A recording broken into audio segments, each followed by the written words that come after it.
direction where my light is shining. You're coming behind this group.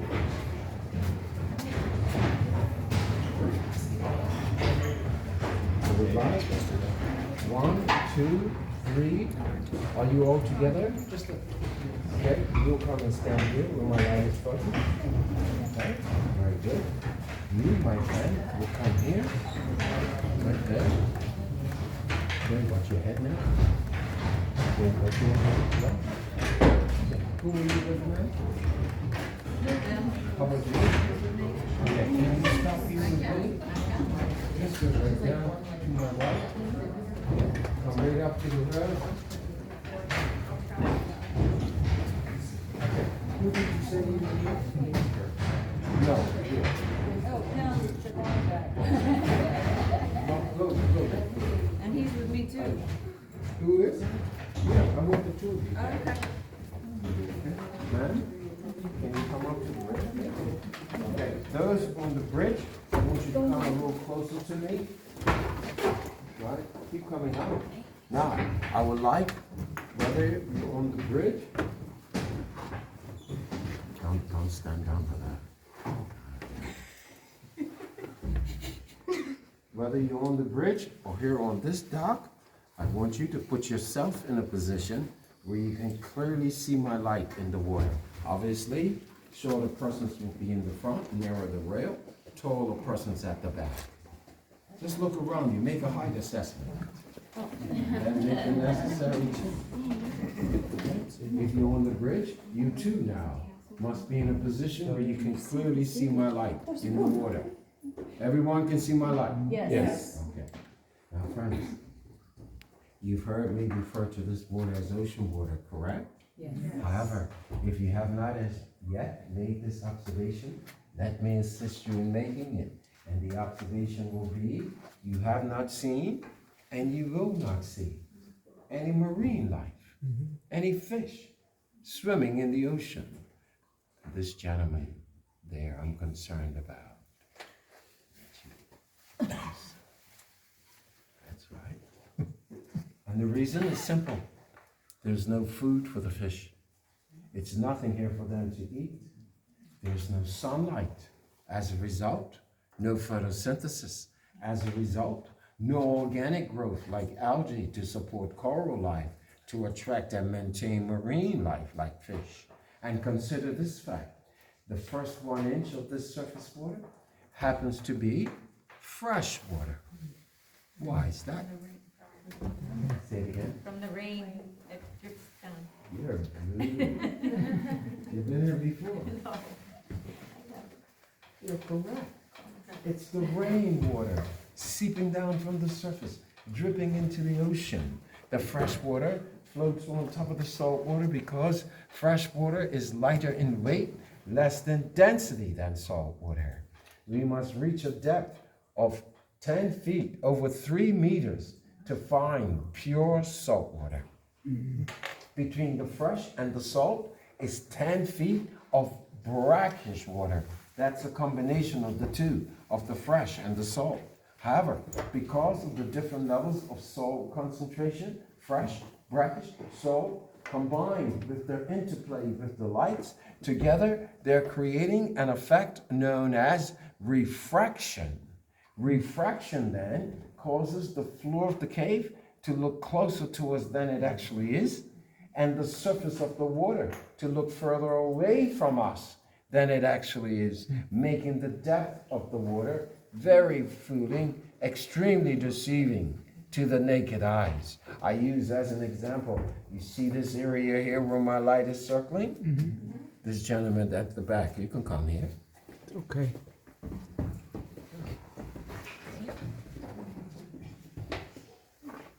Even between tides of high tide and low tide, we can reach a depth of over 40 feet deep. Right there. Over 13 meters deep. Right there. That's why everyone's advised to hold on to what you've got. Those who fail to follow that advice soon find their belongings joining our ever-increasing collection.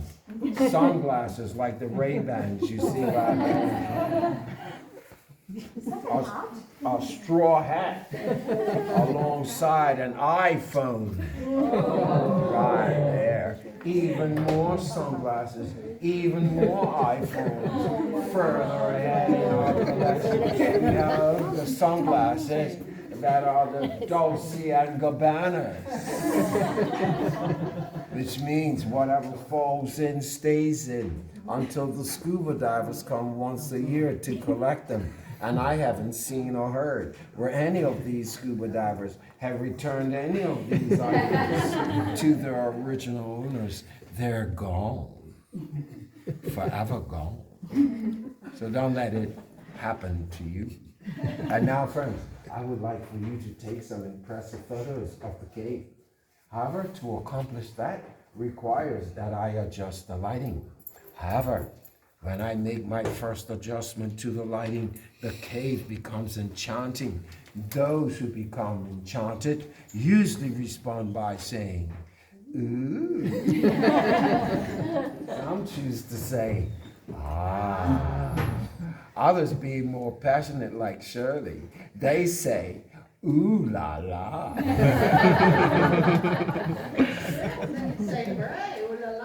That's all right.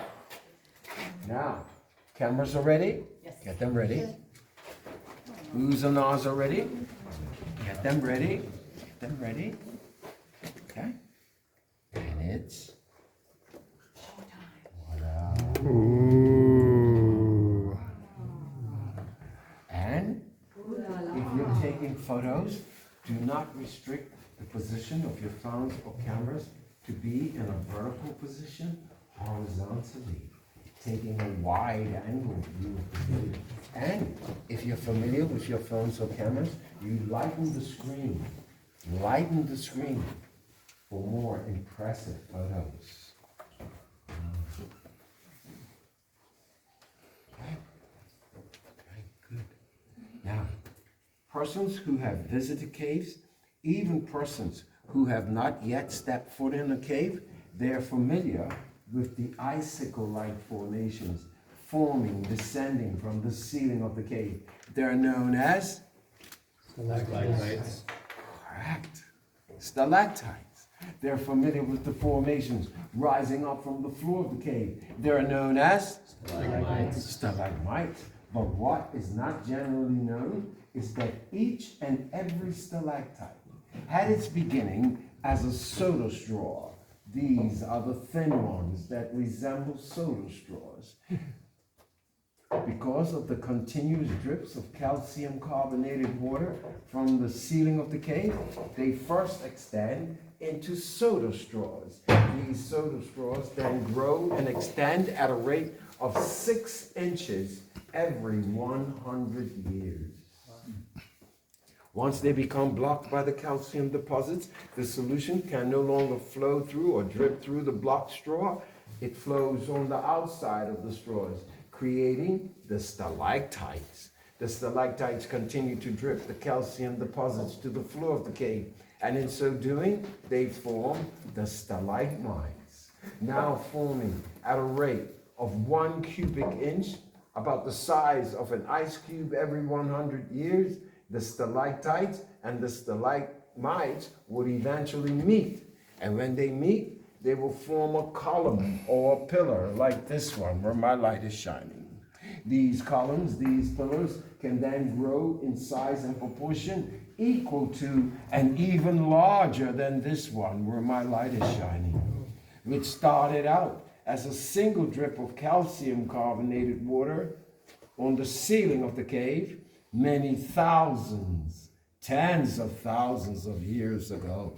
This process of change, of transformation from an immature form, a single drip of calcium carbonated water, to a mature form of a column or a pillar in 2, 3, or more distinct stages, it is known as metamorphosis. I'm not getting the response I was expecting. Ooh. Metamorphosis. Ooh. And I'm certain that you've concluded the stalagmites we see here in the water where my light is now shining physically, in reality, they don't exist.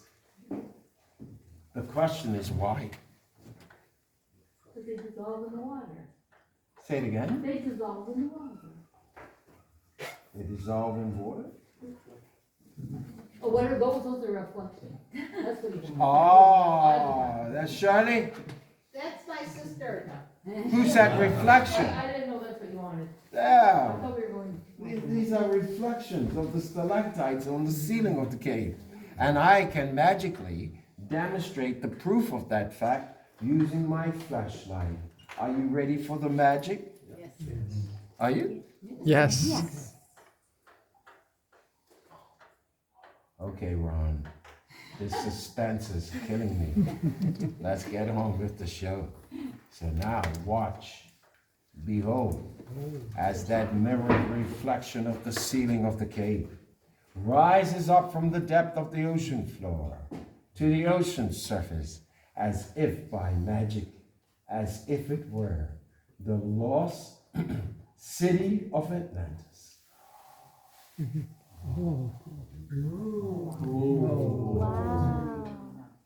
In HD. In high definition. And just as it magically appeared, it magically disappears from view. Only to reappear again. The lost city of Atlantis has been found in the Bermuda Triangle in HD. But here recently, we've made an upgrade from HD to 4K. And if that doesn't deserve a ooh la la, tell me what does. If that doesn't deserve a more enthusiastic ooh la la, tell me what does. Whoa. Now, this is what I would like. Shirley, and those with Shirley, I want you to remain just where you are. I want everyone else, not on the bridge, on this dock, slowly, carefully make your way back towards that calcite wall. Very good. Very good. Now, I would like all those on the bridge, watch your head, take over the positions they left at the rails. Very good. Just be comfortable. Very good. Okay. Okay? Now, you could stop here. Just go over to my left. Just those on the bridge. Just go over to my left. Right there. That's it. Okay? Go over to my left. That's good. Now, friends, I'll make this brief. Sure. In March 1907, two teenage boys were playing the game of cricket at the surface. Believing the cricket ball had disappeared down a sinkhole, they came in search of the cricket ball. Managing to collect a 130-foot length of knotted rope, they returned to the sinkhole, tied the rope around a cedar tree at the top, climbed down into the cave with a small kerosene lantern for a cricket ball. A cricket ball they never did find. A cricket ball which has never been found in over 100 years. Their names, Kyle Gibbons and Edgar Hollis. They were 13 and 14 years of age. Yes, they were not successful in finding their cricket ball, but these two teenagers are credited with the discovery of the 2-million-year-old Crystal Cave. Once we arrive back at the dock and we walk up the very first flight of stairs, you'll be given an opportunity to see the sinkhole for yourself where the boys came down. And you would know you're looking at the discovery entrance because looking up the sinkhole, you will see daylight, natural light being reflected off the walls of the sinkhole. In my opinion, and in the opinion of many others, seeing that light is the highlight of the Crystal Cave tour. So to ensure that everyone experiences the highlight, when you see the light, you will tell the person walking behind you, the light, it's way up there. Do we need a rehearsal? The light. Where is it? Got it. Let's hear it. The light. It's way up there. Thank you, man. You gotta finish the script, you know? Sorry. My bad. Okay, what would you tell the person walking behind you, my friend? The light, it's way up there. More emotional.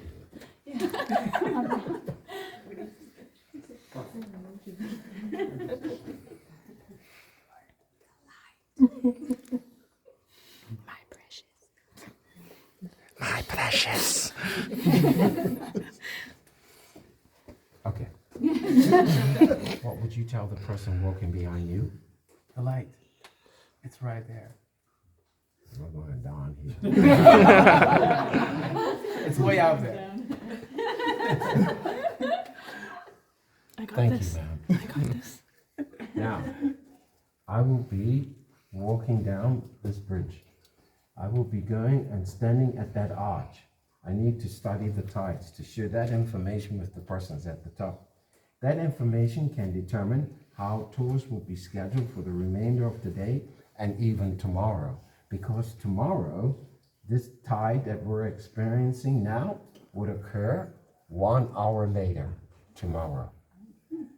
When I've completed my investigation, I will call you towards me. If you're inclined to take photos here, even if it means coming back onto the bridge, feel free to do so. Sharing cameras with each other, taking photos of each other with each other's camera, but please don't drop someone's camera in the ocean. Okay? So you can come back onto the bridge, stay here, right? And just listening out for my invitation. It won't be long, so get busy. Even if it means you go back there, because some of these folks will be coming onto the bridge, right? Feel free to take photos. You must stop now. Yeah, I can this is cool. Can I use your phone? My phone? Don't drop it. Oh, that's fine then. That's fine. I found my phone.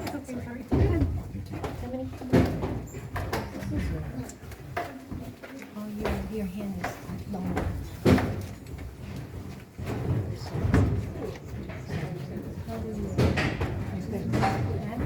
It's really warm here.